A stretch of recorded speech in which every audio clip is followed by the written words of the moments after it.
trabahong madali. Wala kang karapatang maliitin yung trabaho ng iba. Yung iba sasabihin, gwardiya lang naman yan, rider lang naman yan, construction worker lang naman yan, gasoline boy lang naman yan, fast food crew worker lang naman yan. Pucha, nagkaroon lang tayo ng maganda-gandang klase ng trabaho. Akala na natin kung sino na tayong entitled sa mundong to. Pinamaliit natin yung mga taong mas mabababa yung sabi. Pagkakaalam ko kasi, wala kang karapatang maliitin o matahin yung trabaho ng iba hanggat nagtatrabaho sila ng marangal. Walang trabahong madali. Lahat nagdadaan sa hirap. Lahat nagsasakripisyo.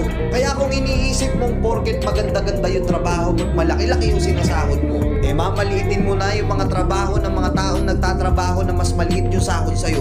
Mag-isip-isip ka. Baka bawiin sa'yo yan. Baka biglang bumaliktad yung mundo at sila naman yung umangat. Kahit anong trabaho mo, magpakumbaba.